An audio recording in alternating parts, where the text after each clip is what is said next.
say don't ask the silly questions about what's your favorite color, what your favorite food is. Like, have more intellectual conversations. Talk about your goals, your ambitions. Like, what do you do for fun? If you had like one day to do whatever you wanted, what would you do? Because I think that tells like a lot about a person. Don't bring up your ex on a first date. Big no-no. Just keep it fun, keep it light. Let's not talk about exes, past relationships on the very first date or other dates. I feel like a lot of people meet people on Hinge, Bumble, whatever. Anytime I see a guy that starts to bring up other dates like that, I'm just like, no. I know everybody's meets people that way. It makes you feel like you're being compared. Whoop, whoop. I think a good question to ask on a first date is, what are you most passionate about? Because it opens the door to talk about a lot of things, and you kind of get a feel for who they are as a person. I am very passionate about traveling and building communities. Loving people is really important. Kids. Number one place do you want to travel?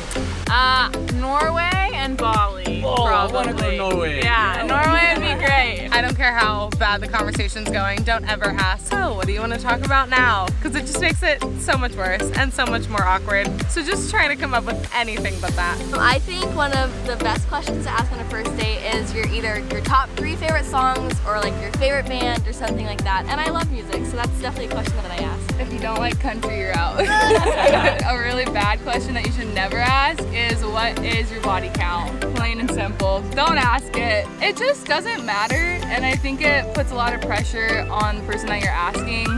Instant fuckboy vibes. Yeah. So in 2022, women don't like the fuckboys. No. I don't think we ever have. Oh, so you don't really necessarily want the bad boys. You guys want the good boys instead. Yeah. You can look like a bad boy, but you have to be a sweetheart. But be a good boy. Like golden retriever energy. I'm okay with a pit bull, but you have to be nice. This is what I say. Instead of using the C cocky word, use the other C word, confidence. Yeah. Confident. Confidence is goes key. a long It does. way. Yeah. It really does. Be confident in who you are as a person, and I think that that's one of the most attractive qualities. And just having the confidence to go up to someone instead of just like send someone else over to get your number. That's so embarrassing. I'm like, no, instantly no. There you go, guys. So don't be a fuckboy. However, have confidence. Yeah. I was thinking maybe what kind of books do you like to read? Tell you a lot about a person. Yeah, and you're reading too. I'll see if we have kind of the same interests, values, ideas about life kind of thing. Tattoos for sure. So, I mean, how many tattoos you have? I mean, you don't have to get into locations or anything like that. You kind of keep it private. That'll leave a opening for interest later on down the line. Yeah, be like, tell me like what your tattoo means. We did an 18-hour session of her drawing it out first before she even did it. This was my first tattoo, and I have 3.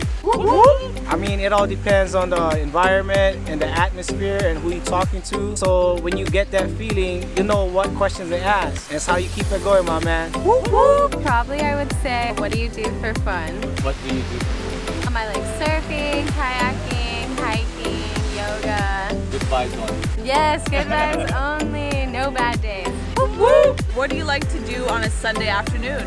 Ooh, drink coffee, hike a mountain, drink more coffee. During the hike? During the hike, after the hike, before the hike, and then relax. And what was your most awkward moment ever? For me, I sneezed once on a date and I had snot everywhere. It was horrible, horrible, but I was memorable after that. I was really memorable. It'd be hard to forget you. Well, being a sports fan, I want to know what your favorite teams are. What's your favorite team? Oh, I love my Warriors, my Niners, and our Giants. So does the person needs to have a team? Is that necessary?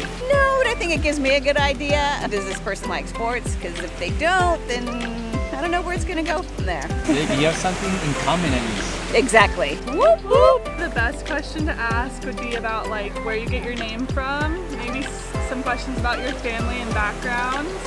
And the worst questions would definitely be about your ex-boyfriends, ex-girlfriends, past relationships, stuff like that. There you go. Don't ask that, guys. Yeah. Ask how she got her name. Yep. Yeah, it's very unique. Be open and honest. Don't get weird. Do you have any weird question that not to ask? Definitely about your sex life. It's a little too deep on the first date, I would say. But yeah. So no body count question, guys. Yeah. Whoop, whoop. You know, it's less about the questions asked and more about the listening ear. Attentive, good listener. And then once you listen, what's the one question you should ask? I guess it depends on what she says. Yes! Don't spend too long in your head thinking about the questions you'll ask. Listen with your ears, the questions will come. I think, what is your greatest travel story and where do you want to go in life? I'm a big traveler myself and I love backpacking across the world and I love hearing everyone's different perspectives and new stories. I would ask, tell me about your best friend. I think it just shows character of who they are, like how they love other people who aren't family as well. That's so good. Yeah. There you go, guys.